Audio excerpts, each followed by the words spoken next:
Olá pessoal, tudo bem?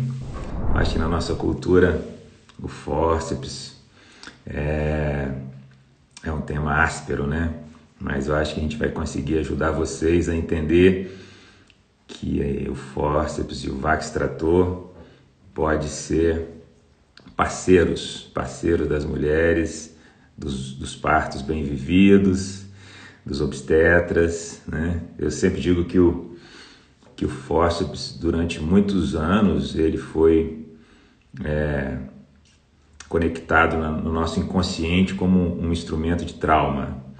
E, na verdade, ele é um instrumento de salvação, né? Bem utilizado, bem aplicado, nos momentos onde ele realmente se faz necessário, é um instrumento muito importante. E aí, Marina, preparada para falar sobre esse tema, assim, com leveza, com alegria? Eu tô.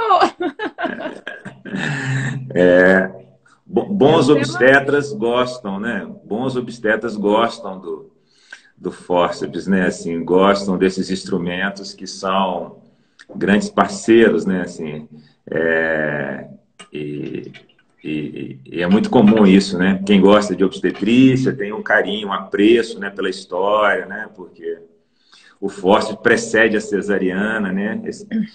Onde não existia muitos recursos para ajudar as mulheres e os bebês, né? Na Então, verdade, é um parto. A gente brinca que é um parto médico, né? É um parto cirúrgico, assistido, né? é um parto cirúrgico, é um parto que a gente tem que colocar a mão, né? E, É, e, e isso, de alguma forma, para a gente é legal, né? Assim, mas é importante a gente entender que o parto assistido é a exceção, né? E não é o habitual, nem deve ser o habitual. Mas é muito importante que a gente desmistifique um pouco essa questão do parto a fórceps, né? Porque ele carregou por muito tempo, eu acho que até hoje ainda carrega uma questão muito pesada mesmo, de um trauma, talvez, das mulheres, de uma forma geral, com o uso desses aparelhos, né? Como se eles fossem culpados por uma grande parte de lesões, né? Para os bebês ou de algum tipo de alteração ao nascimento. E, na verdade, é o contrário, né? É completamente o oposto. Essa que é a nossa ideia, né? Em relação ao uso exato, desses exato, instrumentos. exato. E o papel dessa live é exatamente esse, né? Assim, desmistificar um tema, né, que é muito importante, assim, né? O Brasil é um país vice-campeão mundial de cesarianas, e está vivendo um momento de transformação, assim, de uma assistência mais respeitosa ao parto, aí, que a gente sabe que vai levar alguns anos para que isso modifique, né? E entender condições como essa, onde uma ajuda ali na parte final do parto pode ser decisiva, importante para a saúde do bebê e da mãe, né? Eu fiquei impressionado, Marina, com a quantidade de direct que eu recebi, perguntando, falando assim, pô, mas fóssil machuca o bebê e mesmo assim usa. Não é As pessoas proibido, acham né? que Fórceps não é sempre proibido. isso. E as pessoas com aquela conexão assim, usou, machucou, entendeu? Assim, é como se fosse 99% das vezes que usa, machuca. Sim. E, então a gente falar que é justamente o oposto, né? Assim, ele é protetor de lesões e tal, muito, muito legal. Eu queria começar falando um pouquinho que eu acho que ajuda as pessoas a entenderem de onde vem esse medo cultural que nós temos, né? Um pouco da história, assim, a gente falar aqui junto aqui um pouco da história de, pô, de onde vem o fósseis, quantos anos tem e tal, né? A história lá da família que inventou o fósforo e andava com ele escondido na mala e tal, porque assim era então uma coisa oculta, né? E depois virou a ser, na modernidade, um instrumento da medicina moderna e tal. Mas isso ajuda as pessoas a entenderem de onde vem essa história, né? Assim,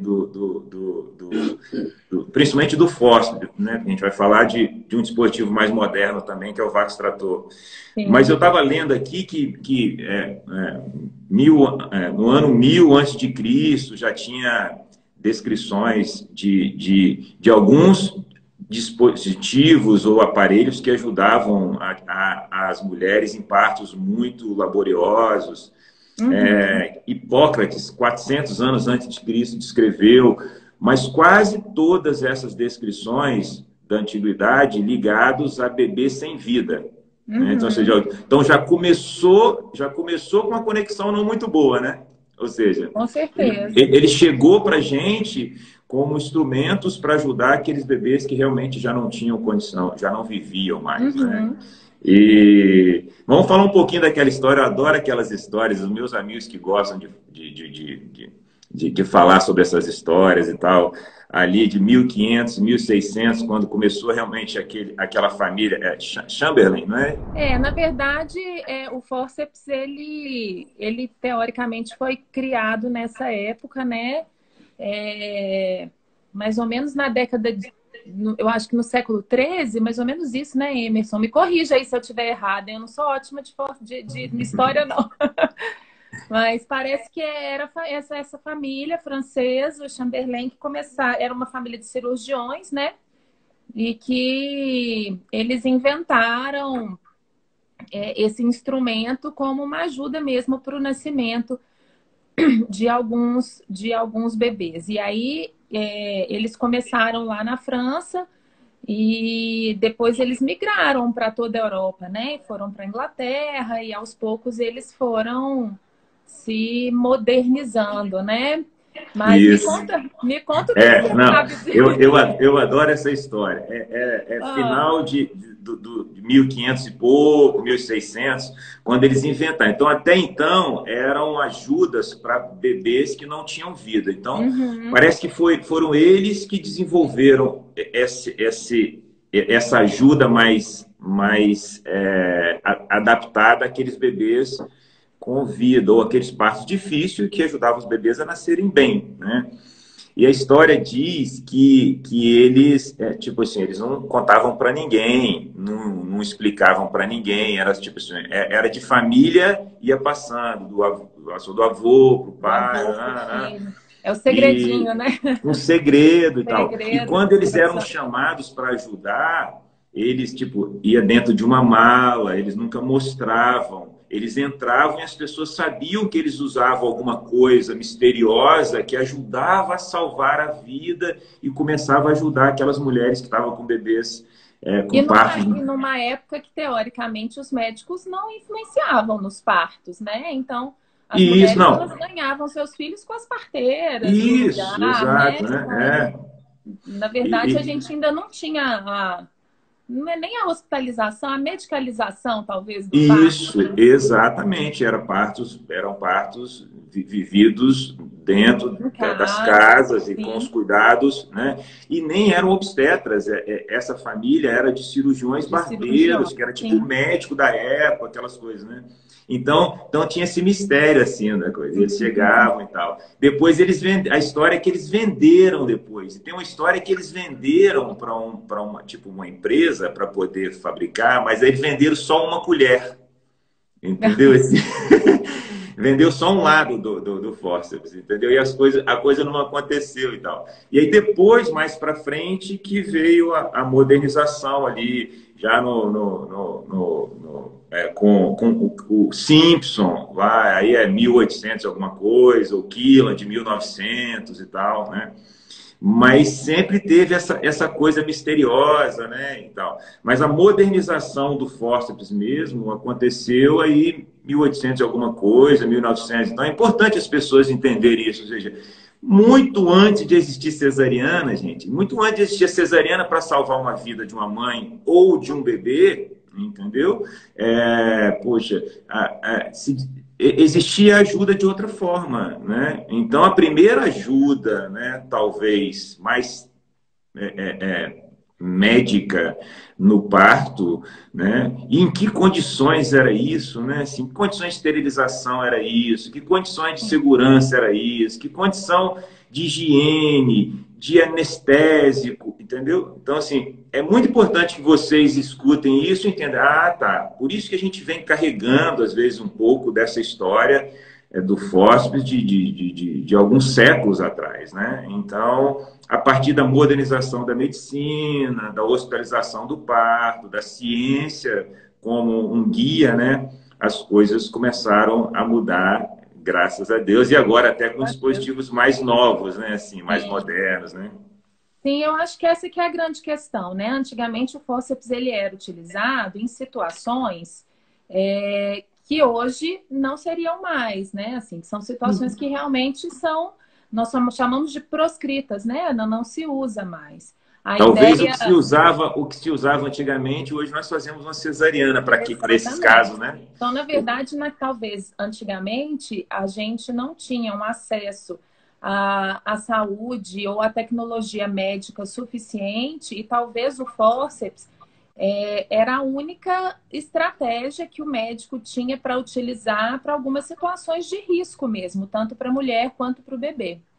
E o fórceps, quando ele é aplicado de uma forma errada, né, errônea, ou numa situação em que a melhor saída não seria realmente o uso do fórceps, e sim a realização de uma cesariana, ele tem sim um poder de trauma grande, tanto para a mulher, de trauma físico, né? Não só emocional, mas ele tem uma probabilidade de trauma muito grande, tanto para a mulher quanto para o bebê. E eu acho que são essas histórias antigas que as mulheres temem, né? E aí essas questões foram passadas de pais para filhos. Assim como a questão da dor do parto e a questão da cesariana. Então, toda essa tradição obstétrica que as pessoas vão passando, né? Em relação a tudo isso, ela foi se passando também em relação ao fórceps, né? Então, é muito raro a gente encontrar uma mulher que não tenha medo, assim, ou não tenha alguma ressalva em relação a um parto que a gente precise de usar o fórceps. Eu tive um professor na residência aqui em Belo Horizonte, doutor Marco Antoniani. A filha dele, eu fiquei sabendo que é até obstetra agora, em Belo Horizonte, montou uma equipe e tal. Esqueci o nome dela, me desculpe. Mas ele falava uma coisa muito legal. Ele era um exímio professor prático de obstetrícia e tal. E ele falava assim, Emerson, falava com todos os alunos, mas Emerson, a questão do fósforo, aprender é fácil. Você vai aprender, é fácil. Difícil é aprender quando não usar. Ele falava isso, entendeu? Assim, é o que você falou, né? Assim, a utilização inadequada ou um uso inapropriado numa condição onde realmente a cesariana era o caminho mais correto e mais seguro e tal. E isso se vem com a prática, isso se vem com a experiência, isso vem com a vivência, né? Mas a oportunidade de entender que, às vezes, em algumas situações, ele vai ser indicado, mas não necessariamente ele vai ter um sucesso, né? E a gente tem que ter o coração tranquilo de parar e falar assim, não dá, agora vamos para outro caminho, né? Exato, eu acho que isso exato. Eu tenho uma história de uma paciente que ela falava muito assim, parto fóssil, doutor Emerson, eu não quero parto fóssil de jeito nenhum, parto fóssil. Ela brincava falando isso, muito de forma muito divertida e tal. E aí ela teve um parto e aí precisou de uma cesariana pelo meio do caminho. E na cesariana, gente, vocês precisam saber que também tem um fórceps na cesariana. Às vezes tem dificuldade de tirar o bebê também. Só que esse você quase não vê, o médico quase nunca fala, tá? Mas tem um fórceps também utilizado para ajudar o bebê na cesariana quando ele tem dificuldade. Então, já uma novidade aí para muitas pessoas que mas a cesariana, não, pode precisar de fósforo também, tem um fósforo específico para cesariana, o Marelli e tal, mas isso não vem ao caso. Mas eu queria começar falando com você sobre, antes de falar das indicações, a gente começar assim, o que nós podemos fazer, o que as mulheres podem fazer para prevenir? Existe prevenção de fórceps, entendeu? Assim, Eu costumo dividir no pré-natal, assim, 3 estágios de prevenção de um parto vaginal assistido. Assim. O que, que a mulher pode fazer no pré-natal, né? Que é uma preocupação aqui. Quem está aqui não está aqui para querer aprender o fórceps, para ter um fórceps. É para não precisar do fórceps, né? Então, a gente conversar um pouquinho o que, que pode ser feito no pré-natal, o que, que pode ser feito ali durante o trabalho de parto, o que, que pode ser evitado e tal, e o que pode ser feito ali no expulsivo, entendeu? Assim, a gente vai falar de coisas aqui que talvez nem não tenha uma comprovação científica robusta em alguns pontos, mas são coisas que a gente vem observando com a prática. Assim. Eu acho que no pré-natal, né, falar um pouquinho assim, do que se pode fazer no pré-natal, eu acho, para um preparo do corpo, né, para um preparo do assoalho pélvico. Sim. O que você vê nisso aí? Assim, existem algumas situações que o fórceps ele é usado como um aparelho de salvar vidas mesmo, né? Então, nós usamos eles em algumas situações de sofrimento para o bebê, né? Então, em algum momento, quase perto do nascimento, que o bebê começou a demonstrar que ficar ali naquela situação ao longo do trabalho de parto, para ele já não é bom. Mas, quando ele está bem perto do nascimento, então já numa posição de encaixamento, então já encaixado no períneo, bem baixinho, perto mesmo da saída da vagina, pode ser que a gente precise do uso para prevenir realmente um sofrimento maior e uma lesão mesmo para esse bebê. Ao longo do pré-natal, às vezes, algumas situações dessas, né, de sofrimento agudo, talvez a gente não consiga resolver, dependendo de como as coisas forem. Mas existem alguns fórceps que podem ser indicados também, e isso também em relação ao vácuo, para alívio, né? Nós chamamos de fórceps de alívio. São mulheres que às vezes chegam no final e já não dão muito conta de fazer o puxo, de ajudar na força, elas já estão exaustas, ou então a gente tem um períneo que às vezes também não nos ajuda muito, alguma coisa nesse sentido. Então eu acho que o mais importante ao longo do pré-natal é a gente, primeiro, fazer um acompanhamento fisioterápico, né? Então, o acompanhamento desde o início da gravidez com uma fisioterapeuta que tenha experiência com o preparo do períneo para o parto, porque a gente sabe que esse períneo, ao longo do pré-natal, ele muda muito, ele sofre influência de diversos hormônios da gravidez, né? De muitas alterações que nós chamamos de fisiológicas, mas que aumentam o risco de alguns problemas, principalmente ao longo do parto. Então, é muito importante que esse acompanhamento seja feito mesmo, de verdade, porque também não adianta só ir na fisioterapia, não, né? Na hora que a fisioterapeuta manda fazer os exercícios em casa, tem que fazer a massagem, tem que fazer tudo certinho, porque senão não adianta nada. Eu falo muito isso, sim. Eu normalmente divido em três orientações em relação a quando vai discutir no plano de parto e pode usar fósforo, não pode, quando tem que usar e tal. Eu sempre digo no pré-natal o seguinte, você não deve me perguntar se você quer ou não usar fósforo ou Vaxtrator. Você não quer e eu não quero. Claro. Eu acho que a pergunta que a mulher moderna deve se fazer é o que eu posso fazer, doutor Emerson, doutora Marina, para não precisar dessa ajuda. Porque se precisar, que ela seja bem-vinda. Da mesma forma que eu não quero fazer uma apendicectomia, eu não quero fazer uma cirurgia.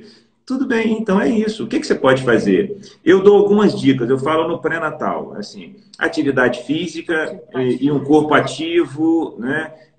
Bom controle de peso, né? Assim, uma mulher obesa, ela vai ter menos mobilidade ou vai ter um risco maior de ter bebês maiores e às vezes um segundo estágio do parto mais difícil. Fisioterapia obstétrica. Existe até em algumas indicações que a gente vai falar da ajuda, às vezes com uma questão de tensão da musculatura do assoalho pélvico, dificultando ali e às vezes precisar de alguma ajuda por esse motivo. Então, uma musculatura perineal mais preparada. Depois eu falo assim da importância de alguns cuidados no trabalho de parto. né? Então, o trabalho de parto ativo, que você se movimenta, o spin baby, tanto no pré-natal quanto no parto, ajudando o bebê a se acomodar de forma mais correta, porque o encaixe perfeito do bebê Ajuda diminui a chance de você demais. precisar de uma ajuda, né? Sim. Então, isso aí é muito importante. Então, um parto ativo, que você deita, levanta, descansa, mas senta, agacha, toma um banho, se movimenta, O faz trabalho de algumas... parto, quanto mais fisiológico, né, ele for, quanto menos intervenções nós fizermos ao longo do trabalho de parto, a chance de você fazer intervenções, elas são menores. E tanto o fórceps quanto o vácuo, eles estão dentro dessas intervenções, né? Então, é muito Exato. importante a gente entender que, primeiro, a movimentação ao longo do trabalho de parto, ela é fundamental, ela é importantíssima. Não que a mulher vai ficar 12 horas se movimentando, é claro que vocês vão ter um período de descanso, mas se movimentar é muito importante, né? O Spinning Babies, ele veio para ajudar muito as mulheres, né? Porque essa movimentação, ela pode ser voltada, ela pode ser encaminhada para um lugar que a gente consiga, além da movimentação, fazer com que esse bebê ele se acomode melhor no organismo materno, né? Que ele consiga movimentos que fazem com que ele tenha um encaixamento melhor na pelve e uma saída mais facilitada. Então, isso é de extrema importância, a gente entender sobre o movimento, sobre o posicionamento ao longo do trabalho de parto, como você pode ficar mais ativa para ajudar o seu bebê no nascimento. E, além disso, a questão das intervenções. Então, quanto menos intervenções nós fazemos, melhor. Então, a gente sabe, por exemplo, que quando a gente faz uma amniotomia, por exemplo, né, rompemos a bolsa de forma precoce, a chance de um bebê se encaixar de um jeito não muito correto dentro da pelve é maior.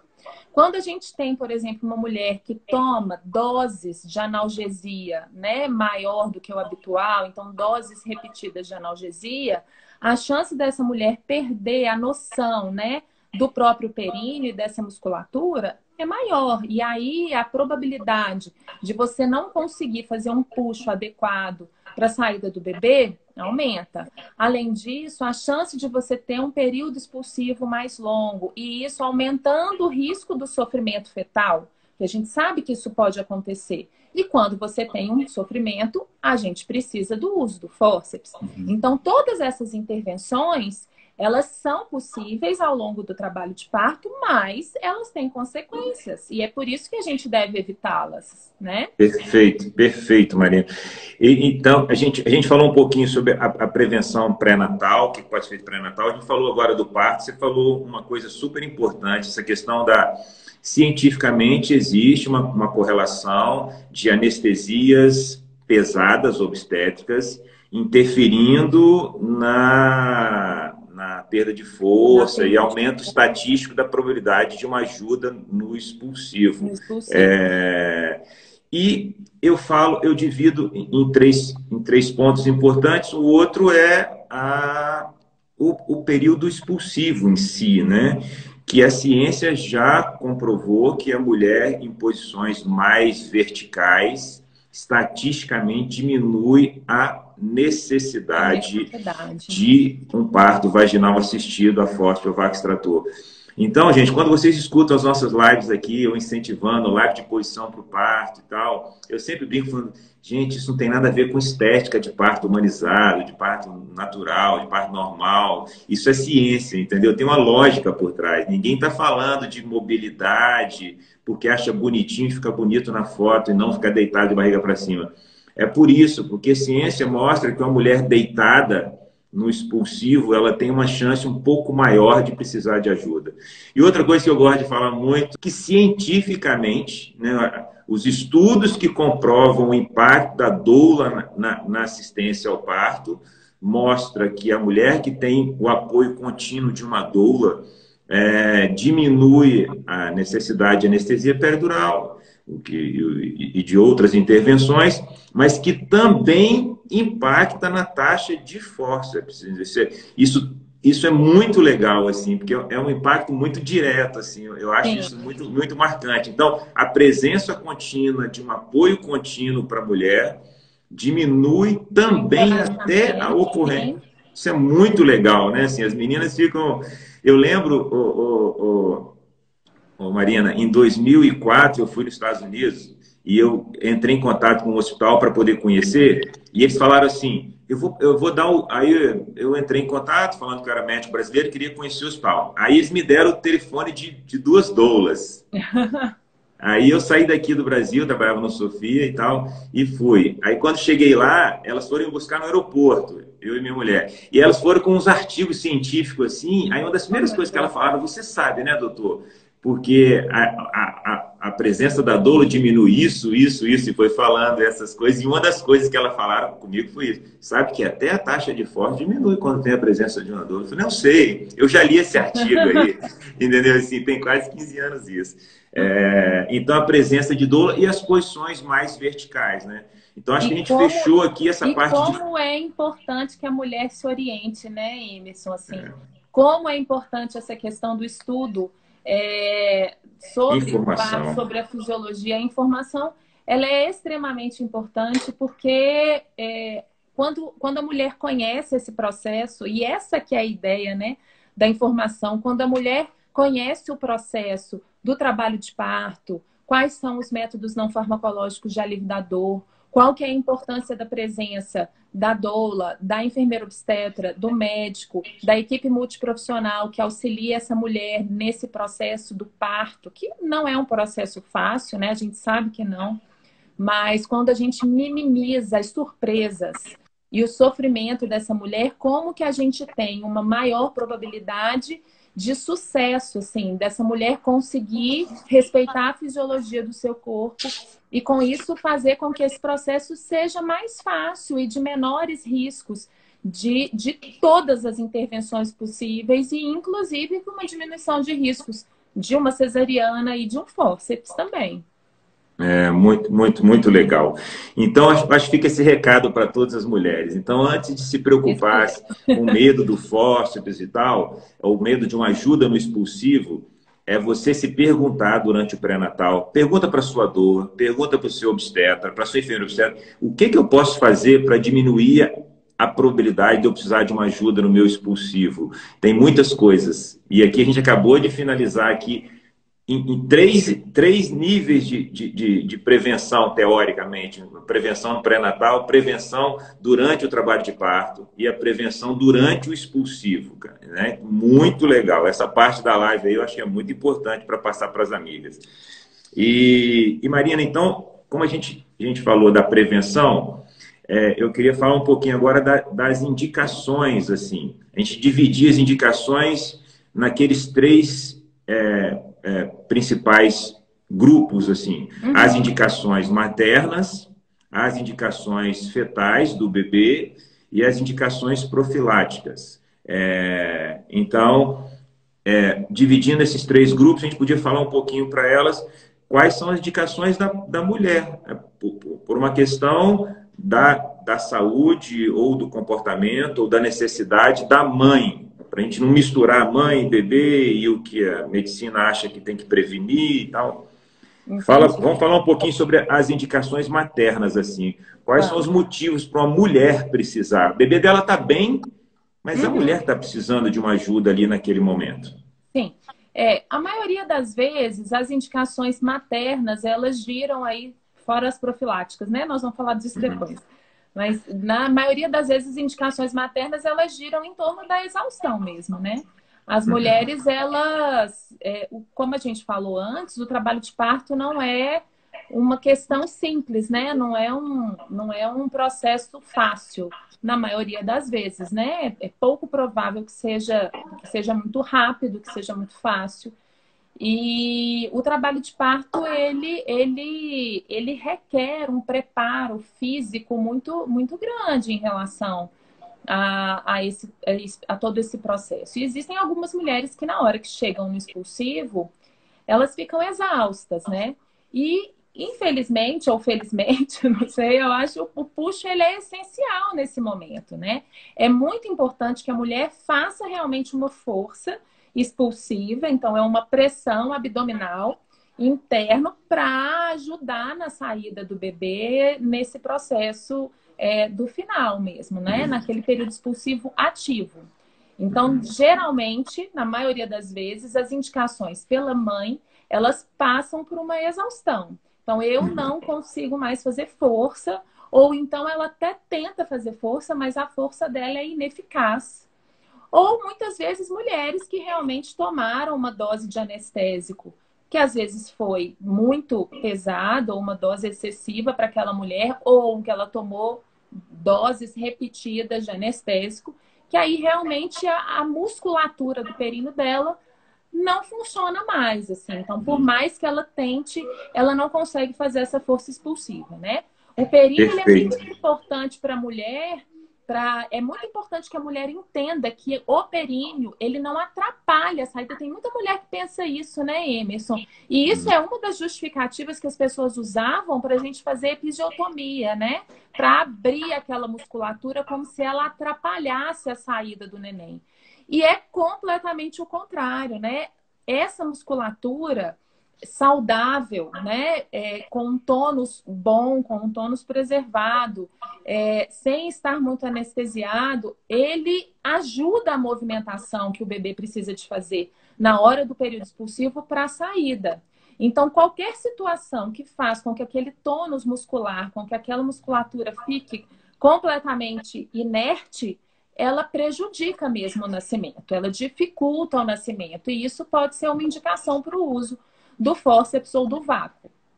Perfeito, Marina. Então é isso mesmo, assim, eu também vejo como a exaustão materna, ou por um cansaço de um parto laborioso, de um parto longo, de um parto noturno. Às vezes a mulher foi dormir, deitar 11 horas, 11h30, começa a contração, ela fica a noite inteira acordada, o bebê vai nascer 4 da tarde ou no outro dia. A exaustão por fadiga física mesmo, de estar acordada em trabalho de parto, né? E até a fase latente, né? Por isso que é tão importante as mulheres entenderem que a fase latente não é um período para contar a contração, não é um período para ficar mexendo, não é um período para ficar acordada, porque a fase latente do trabalho de parto é normalmente um período grande, na maioria das vezes, as mulheres ficam ali treinando o útero um tempo maior, e que se desde então você já ficar ativa, movimentando, mexendo, na hora do período expulsivo, na hora do trabalho de parto ativo e do período expulsivo, você já não tem mais disposição para nada. Eu vejo isso também. Então, assim, os partos longos e laboriosos e cansativos por natureza dele mesmo,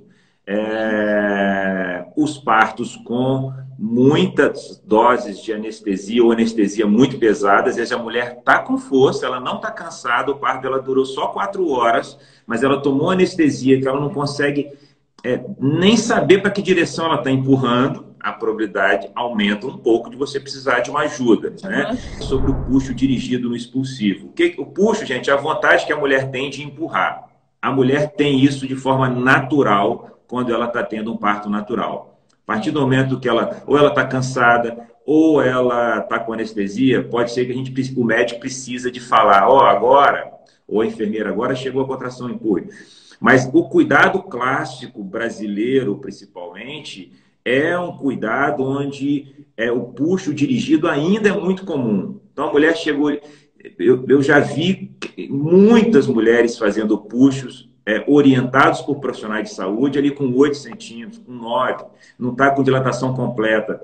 E, às vezes, com dilatação completa, mas numa altura inadequada para o puxo, a mulher nem está tendo a vontade ainda. E aí o puxo dirigido, excessivo, ele pode cansar a mulher. Ainda mais. E pode aumentar a probabilidade de uma diminuição da oxigenação e, às vezes, levar ao bebê não se sentir bem naquele momento, né? Tem muitas mulheres que pensam que, na verdade, fazer o puxo auxilia no trabalho de parto, né? Como se ele fosse ajudar na dilatação do colo do útero, e isso não é uma verdade, né? O que a gente sabe é que o puxo, ele vai ser muito importante, ele é essencial naquele momento que o bebê está na fase ativa mesmo do período expulsivo. Então, o bebezinho já está lá embaixo, a gente quase conseguindo ver a cabecinha dele. Nessa fase, o puxo é muito importante, realmente. Mas ele não dilata o colo do útero, né? O puxo, ele não ajuda na dilatação. Então, A hora de fazer o puxo não é essa hora. A hora de fazer o puxo é a hora de nascer mesmo. Então não adianta, porque isso só vai cansar, só vai exaurir, só vai te deixar mais exausta, e aí a probabilidade realmente da gente precisar de um auxílio aumenta muito. Perfeito, perfeito. Então, eu acho que ficou claro assim para as mulheres a necessidade por alguma indicação vinda da própria mulher, né? E falar um pouquinho das indicações do bebê, né? O bebê pode sinalizar a necessidade de uma ajuda, né? E algumas pessoas até perguntam assim, pô, mas já pediu ajuda, por que não faz uma cesariana? Então a gente vai falar um pouquinho sobre isso, mas eu queria que você falasse um pouquinho das indicações do bebê, as indicações fetais. Na verdade, é o seguinte, nós fazemos uma monitorização ao longo do trabalho de parto do bem-estar fetal, né? Isso significa que o trabalho de parto em si, ele é uma condição de laboriosa, tanto para a mãe quanto para o bebê. E é por isso que a gente precisa de toda hora escutar o coraçãozinho do bebê, porque normalmente os bebês que são saudáveis, né, e que estão tranquilos para passar pelo trabalho de parto, eles mantêm uma frequência cardíaca estável, né, ao longo de todo o trabalho de parto. Existe a possibilidade, principalmente nesse final, dessa frequência cardíaca do bebê diminuir, né? Da gente começar a ter um fenômeno que a gente chama de bradicardia fetal. É claro que são bradicardias diferentes, né? Pode ser que o bebê, às vezes, tenha uma diminuição do batimento cardíaco, que não é uma diminuição importante, que não é uma diminuição sustentada, e talvez nessas situações a gente não precise necessariamente de tomar uma providência imediata, mas existem algumas desacelerações desses batimentos que podem significar um risco aumentado para o bebê. E nessas situações pode ser que a gente tenha indicações de interrupção do trabalho de parto. Eu preciso que esse trabalho de parto se abrevie o mais rápido possível. Em algumas situações, quando a gente ainda está longe dessa fase ativa do período expulsivo, o bebê está alto, ainda está longe de nascer, a indicação geralmente é uma cesariana. Mas existem algumas situações que o bebê ele já encaixou, ele já desceu na vagina, ele está perto da saída, perto do nascimento. E nessas situações, o fórceps, ele é mais seguro para o bebê, ele é mais rápido para a gente conseguir fazer um bebê nascer. E o risco de complicações para a mulher também é menor. Porque normalmente uma cesariana, ela já tem as suas complicações que são inerentes.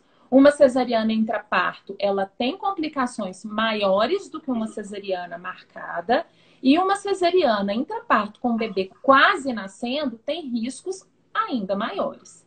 Então, o fórceps, além de ser um instrumento seguro para o bebê e que vai salvar a vida dele nesse momento, é uma opção também melhor para a mulher, menos invasiva e com menores riscos de complicações. Perfeito, perfeito. Por que isso, né? Eu sempre digo para as minhas gestantes, em relação a essa pergunta muito comum, mas se precisa do fósforo, não é melhor fazer uma cesariana? Está respondido aí muito bem por você. Eu sempre digo para elas, para fazer uma cesariana com 10 centímetros, o cabelinho do bebê aparecendo, se eu deixei você colocar a mão no introito vaginal, você já sentiu o cabelinho do bebê ali, você vai mudar de sala, vai lavar sua barriga, eu vou me lavar, vai tomar anestesia, e aí eu vou te fazer uma cesariana super rápida, vai demorar aí 20 minutos, 30 para esse bebê sair lá de dentro. Um fósforo ou um vácuo extrator, isso acontece em 1 minuto, 2 minutos. E ser, em algumas situações, principalmente a exaustão materna, não, né? Mas numa condição onde o bebê não está bem oxigenado, isso acontecer num período menor que 5 minutos, 4 minutos, isso é fundamental, né? Então, é importantíssimo. Acho que ficou claro para as mães, né, as necessidades. E fala um pouquinho aí sobre... E tem muita gente que pergunta, né, Emerson, mesmo assim, nossa, mas cortou... muitas pessoas falam que é como se fosse uma cesariana por baixo, né? Gente, não é, né? O nível de trauma para o organismo materno é infinitamente menor, né? A probabilidade de lesão, de você chegar em outros órgãos, é muito menor.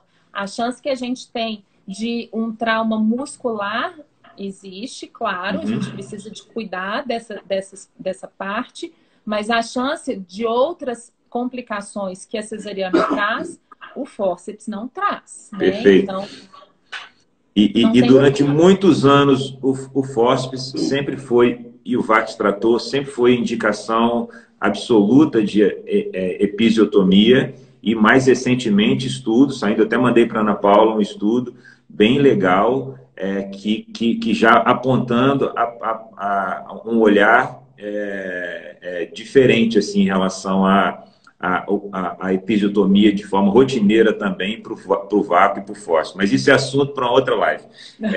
Fala das indicações profiláticas, assim. O que é isso?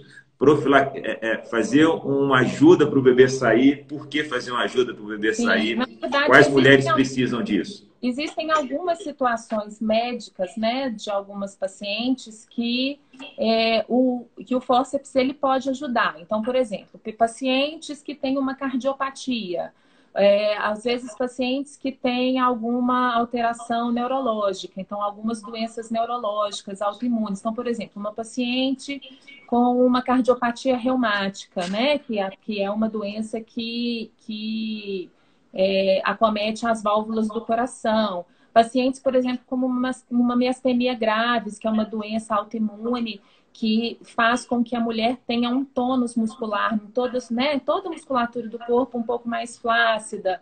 Mulheres, às vezes, que têm uma retinopatia, né? Então, alguma alteração na retina. Então, algumas doenças clínicas, principalmente maternas, que fazem com que essa força, o puxo no período expulsivo, primeiro que ele pode estar diminuído ou algumas situações que o puxo materno ele não vai ser tão eficaz ou que ele, inclusive, pode prejudicar, piorar a doença dessa mulher.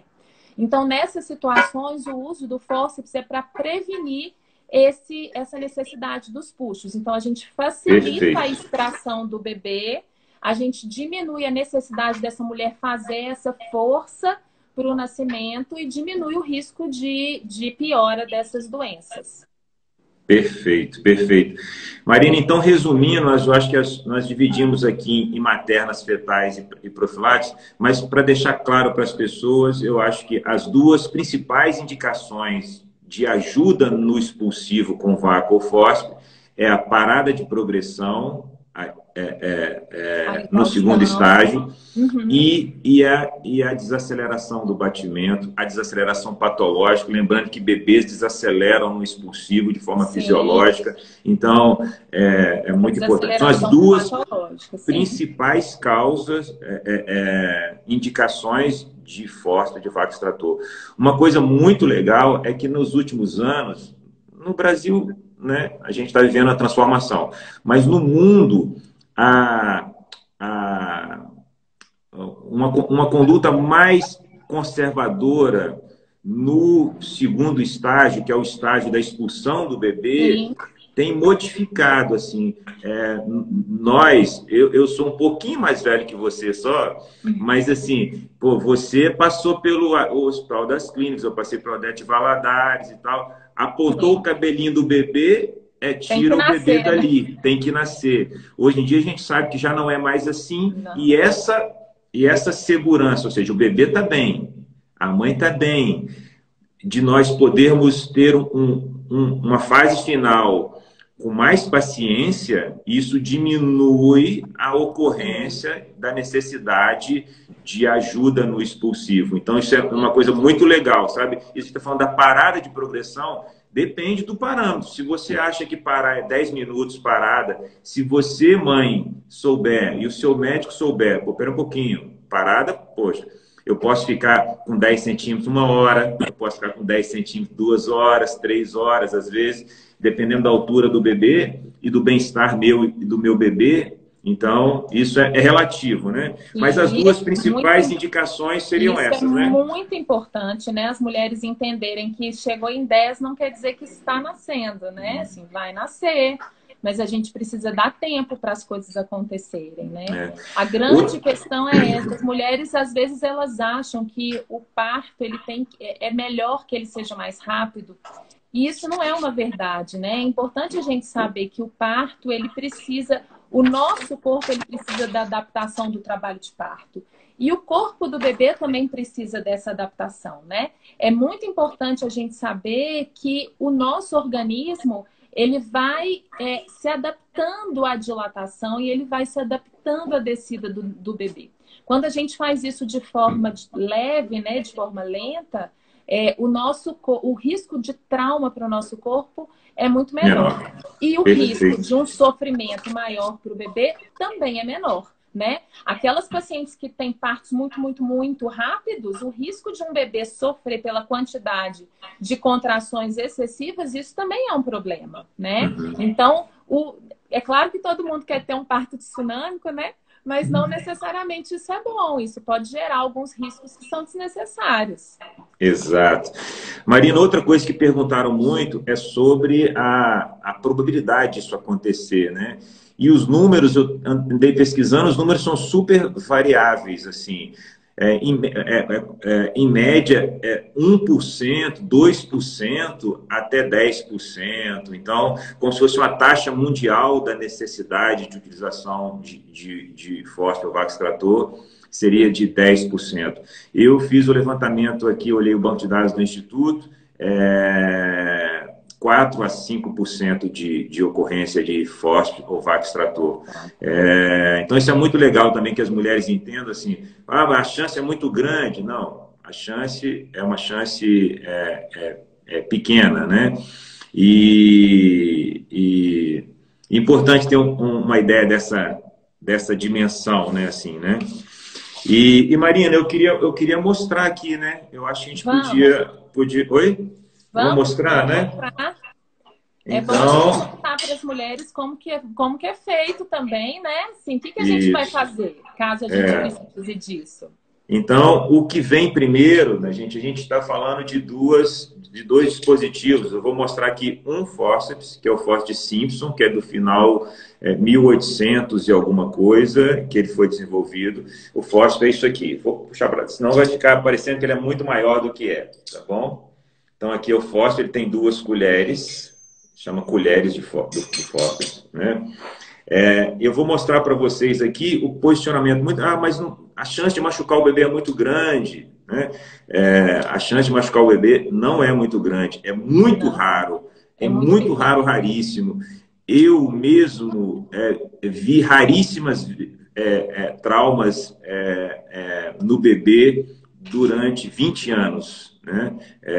Então, vou mostrar aqui como é que fica a pega.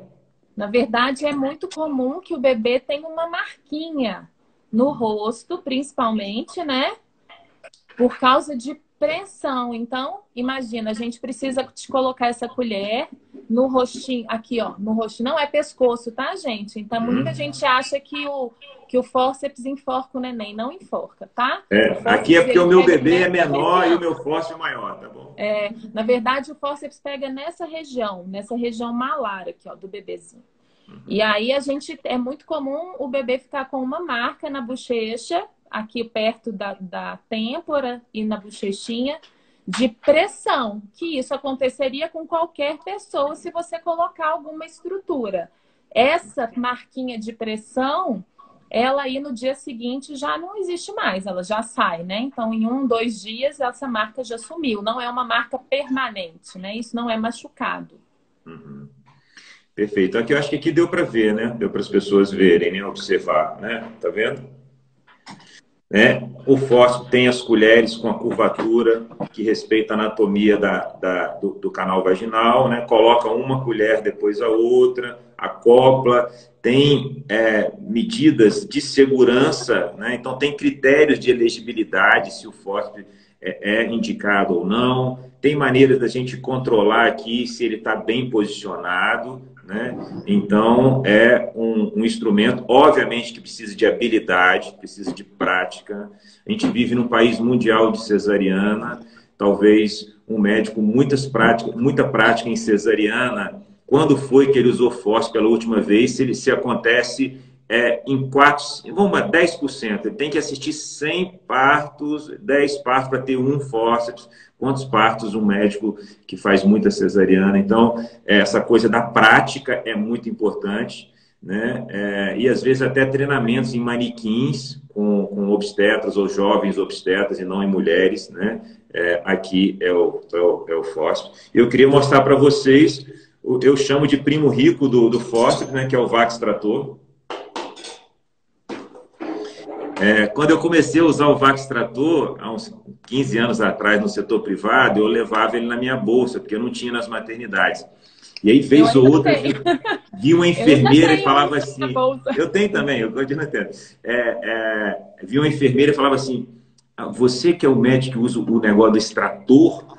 E aí elas falavam com um olhar de pânico, assim, como se fosse um negócio de ferro que eu ligava na tomada para poder sugar o bebê. Aí eu pegava da bolsa e falava assim, eu sempre tinha um usado, assim, esterilizado, e falava, é isso aqui, ó. Aí ela, doutora, mas isso é isso? É fofinho, assim... É pequenininho, é descartável, né? Eu falei, é isso. A fantasia das pessoas, vácuo extrator, né? É o nome, né? E então eu já ri muito mostrando isso aqui para enfermeiras e até colegas médicos, anestesistas, pediatras. Você vai usar o vácuo extrator? As pessoas há 15 anos não sabiam o que era isso aqui. Apesar que nos Estados Unidos, desde 2008, a curva de fórceps caiu e a curva de vácuo aumentou, né? Então, desde 2008 já se usa mais vácuo extrator descartável do que o fórceps. O fórceps dura 200 anos, é só lavar e esterilizar. Isso aqui é descartável, tá? R$300 cada um. O outro você compra R$500 e dura 300 anos. Só lava, né? Então, num país onde não se apoia muito o parto normal, ter isso aqui disponível para as mulheres não é uma realidade ainda, né? Então, e aqui o Vax Trator. Aqui o bebê na mesma posição, ele é acoplado aqui na cabecinha do bebê e faz uma pressão aqui, ó. Ele tem um medidor de pressão, tá vendo? Mede a pressão e é feita uma pressão negativa e isso gruda na cabecinha do bebê. E aí, isso grudado na cabeça do bebê, a contração empurra o bebê, a mãe empurra o bebê com um puxo e o médico conduz uma terceira força, um terceiro vetor de força, tá? Então, isso aqui é o Vax Trator, tirando aí um mito de medo do Vax Trator, o Vax Trator mais delicado. Sim. Você observa, Marina, que as mulheres... Ele faz, às vezes, uma marquinha na cabeça do neném, é importante falar isso, né? Então, do mesmo jeito que o fórceps faz a marquinha da pressão, o Vax Trator, às vezes, faz um rostinho na cabeça, né? Que, na verdade, é uma coisa que está chupando o bebê ali, né? Isso. Então, às vezes faz. Existem algumas situações que, às vezes, o vácuo pode até fazer um raladinho. Mas, como eu falei, é superficial, né? Isso aí, com 2 dias, melhorou. Acabou. Comparado o vácuo com o fórceps tem um risco estatístico maior de trauma, porque ele é rígido, e o Vax Trator tem risco maior estatístico de trauma tanto para a mãe quanto para o bebê, mas mais até para a mãe, para o assoalho pélvico da mãe, do que do bebê. E o vácuo, ele é mais delicado e ele tem menos risco de trauma para a mãe e para o bebê, aumenta um pouquinho o risco de cefalohematoma, que é tipo um inchaçozinho aqui que vai desaparecendo com alguns dias. Quando é melhor usar o vácuo e o fórceps? Tem 2 diferenças importantes. Sim. O fórceps, ele pode ser usado a qualquer momento do segundo estágio ali, daquele momento de ajuda. Então, eu não preciso de esperar. Se eu puder esperar a contração, para a contração compor uma força e a mulher me ajudar com 3 forças, ótimo. O vácuo, quase que obrigatoriamente, ele deve ser feito durante a contração.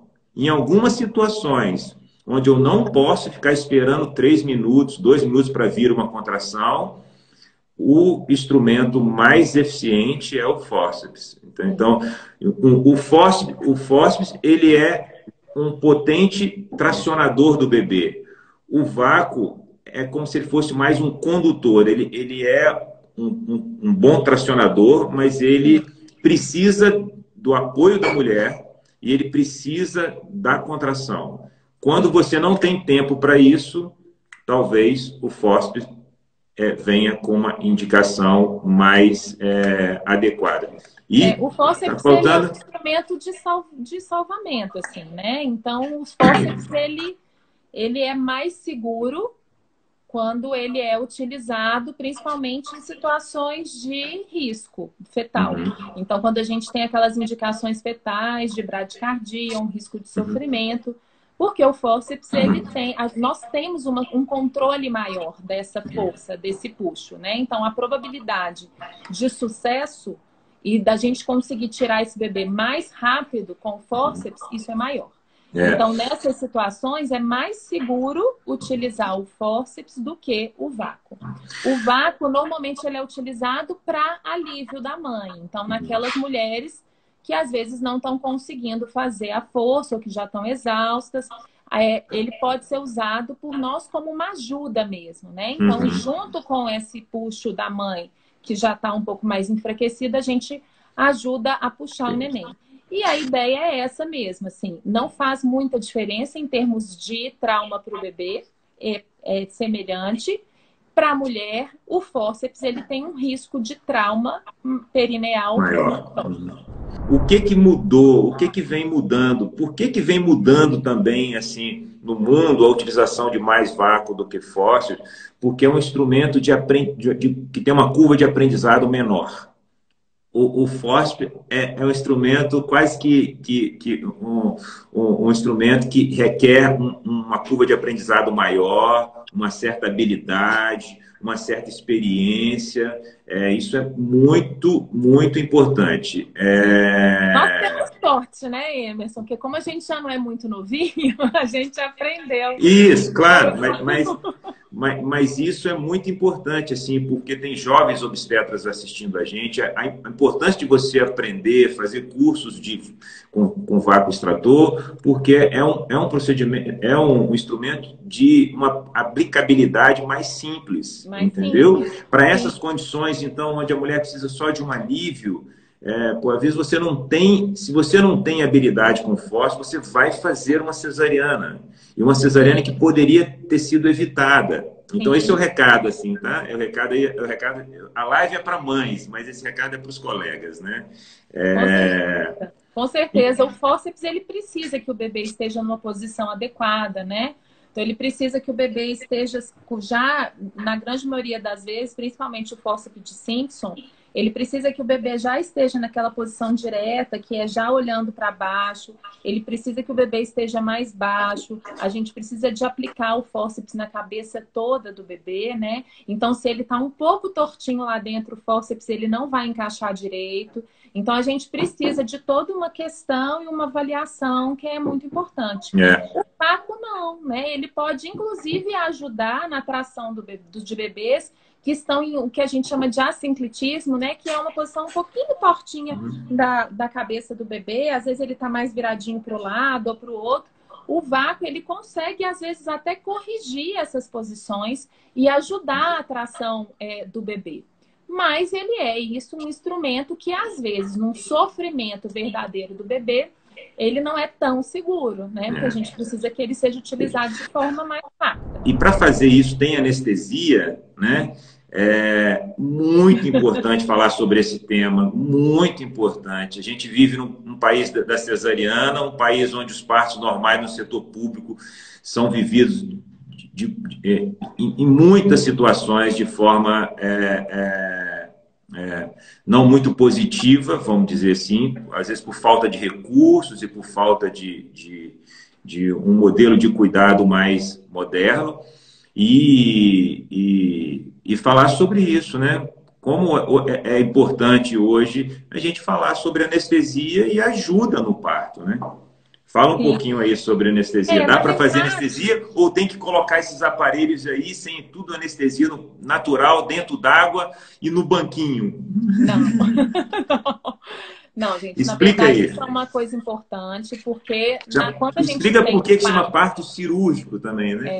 Quando é um parto operatório, né? Então, um parto que precisa de um fórceps ou de um vácuo, a gente não consegue ganhar na água nem no banquinho, não dá. Bom, na verdade, a mulher que tá precisando de um parto operatório, ela precisa de uma posição especial, né? Então, ela precisa ficar ou naquela posição da cama ginecológica, que eu não gosto muito não, porque ela toda deitada fica ruim, mas a gente consegue fazer uma posição de cama ginecológica um pouco mudada aí, que a gente coloca a mulher aí num semi-sentado, né, que a gente chama. Então, com o Assim? dorso, assim. O dorso um pouco Assim? mais... Não, Assim não. não. Assim. Assim, isso. Assim. Assim. Até porque a gente diminui a chance de um sofrimento, né? Quando a mulher deita completamente, a chance de você ter uma diminuição do batimento cardíaco aumenta. Então, a gente precisa de ficar numa posição semi-sentada, com o dorso um pouco inclinado e com as pernas flexionadas, né? Então, às vezes, ou numa perneira mesmo, ou então com os pés apoiados numa cama de parto. Então, é importante essa posição. Anestesia. Anestesia. Anestesia, eu estava tentando lembrar a sua pergunta. Bom, em relação à anestesia, na verdade, o vácuo, ele não precisa necessariamente de uma anestesia, até porque a paciente, a campânula, ela vai direto na cabecinha do bebê. E já existem alguns estudos que mostram que não é necessário fazer episiotomia em pacientes com uso de vácuo extrator. Então, pode ser que a gente passe esse vácuo sem necessariamente uma anestesia, tá bom? As mulheres que não querem tomar ou que elas estão se sentindo bem, às vezes elas podem se beneficiar com isso. O fórceps, ele é um instrumento maior, que tem uma chance maior de trauma. E aí eu acho que vale a pena, sim, a gente fazer uma anestesia na hora do parto. Agora, existe também a possibilidade da gente fazer uma anestesia local, né? Que é um bloqueio loco regional. Então, às vezes, numa situação que não dá para a gente pegar um acesso, chamar um anestesista, fazer uma anestesia no neuroeixo, nas costas, a gente pode fazer uma anestesia loco-regional, que a gente anestesia os nervos grandes ali do períneo, e que pode ser feito naquele momento, e o local para se fazer é ali perto da vagina. Não é uma anestesia tão dolorosa, dá para fazer, mas eu acho que o fórceps ele tem necessidade sim, porque ele normalmente dá uma pressão importante para essa mulher.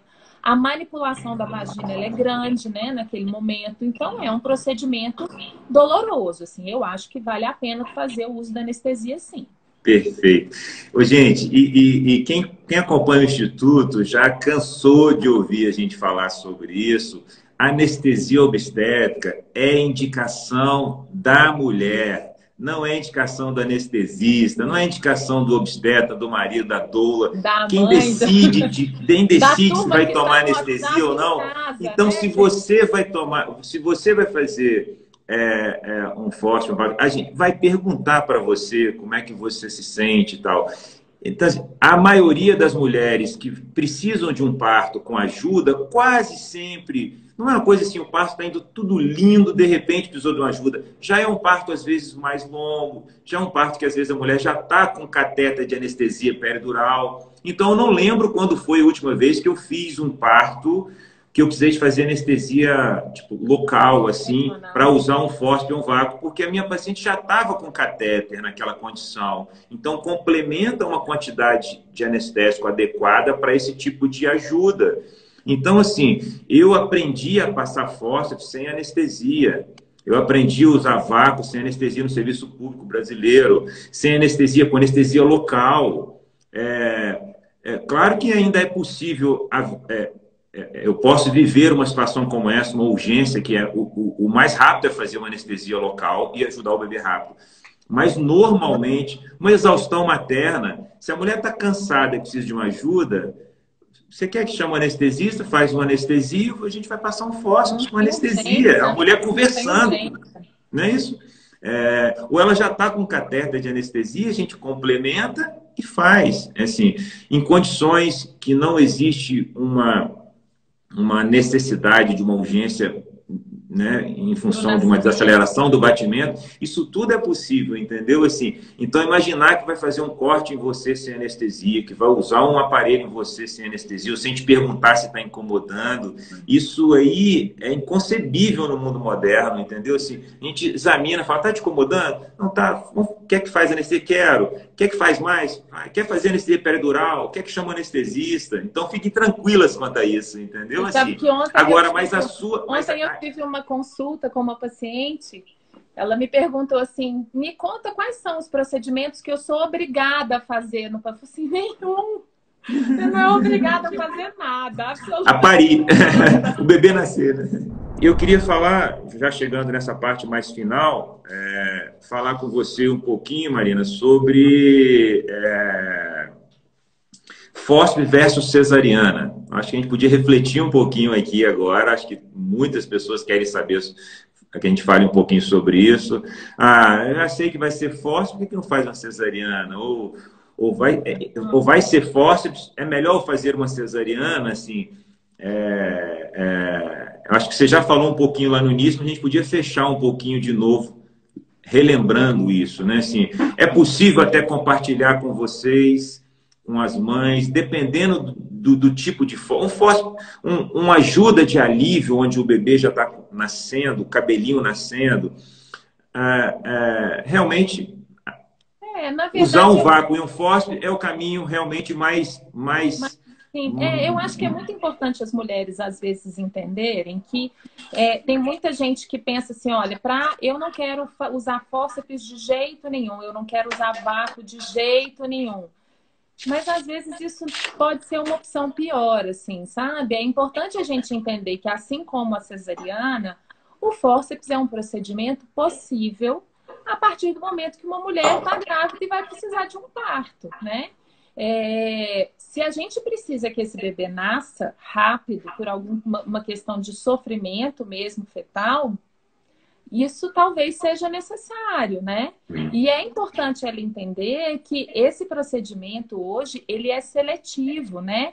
Um procedimento que antigamente era feito em situações ruins, em situações de risco, e que aí realmente a melhor indicação era uma cesariana, e por isso que a gente tem tantas histórias ruins relacionadas ao fórceps.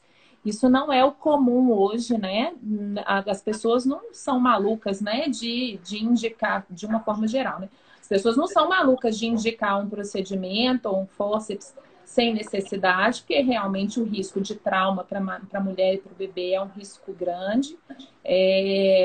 Mas é uma realidade, isso é uma possibilidade, assim como todas as intervenções. O mais importante que eu acho é a mulher entender, a mulher conhecer o procedimento, saber quando ele vai ser necessário ou aplicado, como que é o processo desse procedimento. Então, se precisar, o que a gente vai fazer? Como que vai ser?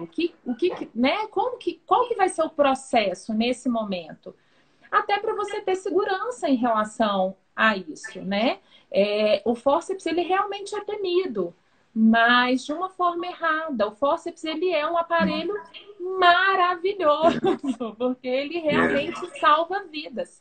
Assim como a cesariana, também é uma cirurgia maravilhosa, ela salva vidas. O grande problema não é o fórceps e o grande problema não é a cesariana. A grande questão é a indicação correta desses dois procedimentos. E essa que é esse que é o pulo do gato. É a gente entender quando esse procedimento é necessário, quando ele é bem feito, quando ele vai ser bem aplicado e quais são os benefícios que a gente tem com esses procedimentos. Exato. Eu falo com as minhas gestantes, Marina, uma coisa assim, muito carinhosa. Eu falo, você vive no mundo onde existe anestesia peridural, onde existe a cesariana, onde a cesariana pode ser sua amiga, onde existe um fórceps vácuo extrator. A sua avó não, a sua bisavó não. Para essas mulheres, o bebê tinha que nascer, né? Em que condições que nascia, a gente não sabe, né? Minha avó conta, né? Teve 15 filhos e 4 não vingaram. Ela fala isso com muita naturalidade, né? Hoje isso é inaceitável para a gente, né? No mundo moderno, as famílias modernas e os médicos, né? A gente não tem esse poder, mas a gente quer garantir, né, que mãe e bebês passem bem por essa experiência, né? Poxa, mas você ter essa tecnologia do mundo moderno ao seu lado, de acordo com a necessidade, sabendo que existe, isso pode ser muito maravilhoso e mais, isso pode ser fortalecedor. Sim, Isso pode te encher de força. Quem tem que ter medo de bebê grande? Né? Um dia desse ela me perguntou: bebê grande. Por que ter medo de bebê grande? Era sua vovó. Você não. Você pode ir, cara, porque você tem muito apoio. Entendeu? Assim, se você precisar, o que você precisar no mundo moderno, tem. Agora, a gente não pode fechar os olhos, Marina, porque a gente vive no Brasil, o país das diferenças. Né? E ainda tem hoje mulheres sendo submetidas a fórceps, ou a Vax-trator não, mas a fórceps, porque não existe a cesariana disponível prontamente. Sim, ponto. Qualquer cidade a 100 quilômetros de Belo Horizonte, pequena, tem anestesistas que ficam em casa e que são chamados para um parto. Tá? Então a gente não pode tampar o sol com a peneira. Né? O que a gente vive no Instituto, que a gente vive aqui em hospitais maravilhosos de Belo Horizonte, não é a realidade do Brasil. Tem mulheres sendo submetidas ainda a fórceps, ou o médico ter que fazer o fórceps. Não é que se tivesse a cesariana, o anestesista aqui do meu lado, ele faria uma cesariana. Ele faria uma cesariana. Aquele parto que precisa de uma cesariana e a gente vai fazer um fórceps, ele pode ser uma escolha não muito saudável, tanto para a mãe, quanto para o bebê, quanto para o obstetra. Né? O obstetra ter todos os recursos à disposição é muito importante. Então, a gente vive um país onde não tem anestesia peridural para todas as mulheres, onde as mulheres não têm ainda recursos tecnológicos para uma boa vivência. Isso aí é muito, muito importante. Marina, para finalizar, eu vou contar uma história aqui. Eu adoro contar umas histórias nessas lives. Eu tenho uma história muito bacana no consultório. Eu discutindo com um casal de advogados, o marido juiz, gravatado, todo cabelo certo, pá, né? E aí, na hora que chegou na parte de falar sobre o plano de parto, sobre fórceps ou Vax-trator, aí ele falou assim: não, mas fórceps é proibido. Você não pode. Fórceps machuca o bebê. E eu não gosto nem de ouvir falar de fórceps, porque eu nasci de fórceps. E eu tenho Aí levantou a franja aqui, aí mostrou um ponto aqui, assim, sabe? Ele falou assim: cara, olha aqui, eu não posso nem ouvir falar de fórceps, tal. Fórceps é proibido, eu sou juiz, eu sei que é proibido, não sei o quê. Eu falei: para tudo, que o doutor Emerson vai te dar uma aula agora. Senta e abriu o computador. Você vingou e é juiz, né? Comigo. Falei: vem cá agora que você vai entender tudo. Aí ele me contou. Aí eu perguntei assim: onde você nasceu, doutor? Ele falou assim: eu nasci no Vale de Jequitinhonha, numa cidadezinha, não sei o que e tal. Uma cidadezinha que hoje, Marina, deve ter 30 mil habitantes. Nossa Senhora. E ele falou assim: doutor Emerson, eu nem gosto o médico que fez o meu parto, eu nem gosto dele, da família dele. Quando eu era jovem, eu até briguei com o filho dele, sabe? Porque eu sabia que o doutor João me machucou. O doutor João me machucou. Olha só, Marina, que história maravilhosa. A gente sofre muito, nossa. Isso. Olha só. O doutor João me machucou, então eu não gostava nem do filho dele. O filho dele era da minha geração, jogando bola, eu briguei com ele. Ele me contou isso. Aí eu falei: não, calma, que eu vou te explicar. Aí comecei a explicar sobre fórceps, tudo isso que a gente está falando aqui e tal. Aí eu falei: deixa eu explicar uma coisa. Hoje, o doutor João não tem anestesista na sua cidade.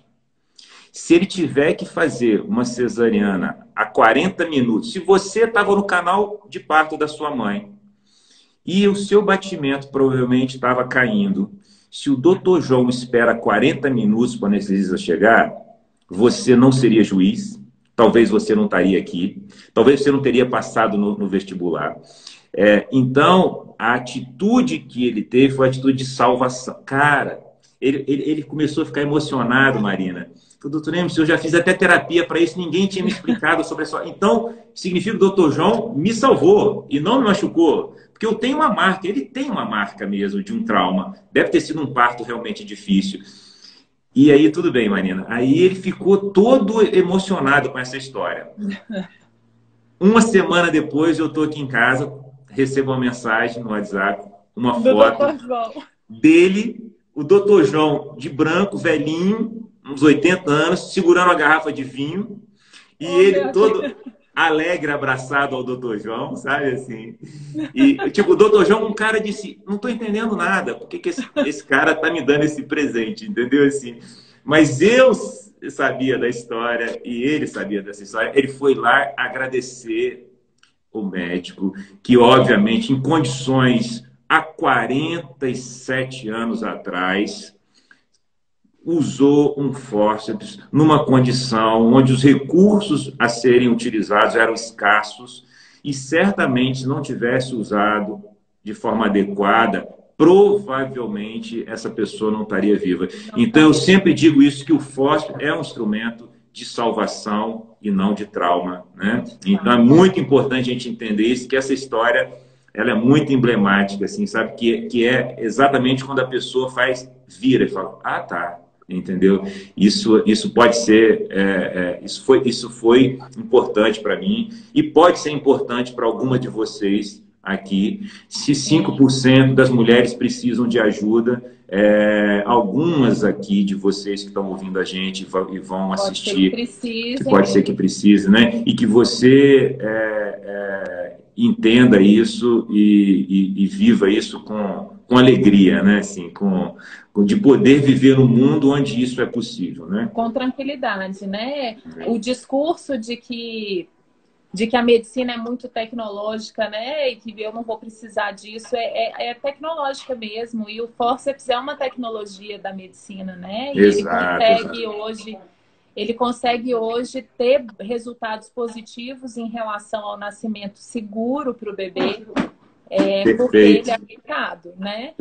Talvez ele não seja um procedimento maravilhoso, como um parto natural e fisiológico, porque é um parto realmente operatório, mas é um parto tão respeitoso e humanizado como qualquer outro tipo de parto. Né? Perfeito, assim. Um parto nessas condições, um parto de ajuda, o cuidado humano, a informação, não é necessário que a mulher não esteja ciente disso. Sim. Na 99% das vezes é possível a gente mostrar para você, é isso aqui, tá? As minhas eu mostro no pré-natal, eu tenho na gaveta, todas pegam o Vaxtrator em algum momento. Se um dia eu precisar de falar, ela sabe o que é. Algumas, quando estão cansadas, até brincam assim, doutor Emerson, não dá para usar aquele negócio? Mulher bem informada, né? É uma coisa. Eu acho que tem uma outra coisa que é muito importante, só para a gente não esquecer, que é sobre a questão do acompanhamento de fisioterapia pós-parto, né? Na verdade, o ideal é que toda mulher, após o parto, fizesse uma avaliação com a fisioterapia, né, para retomada mesmo do tônus muscular. Isso é extremamente importante, porque a gente sabe que após o parto, o períneo ele passa por um momento de diminuição de tônus, ele normalmente tem uma recuperação espontânea, mas é importante que toda mulher passe por essa avaliação, porque talvez seja necessária a ativação dessa musculatura, de retomada desse tônus. E mulheres que tiveram partos operatórios, elas têm uma necessidade ainda maior do que essas outras mulheres de partos normais. Perfeito.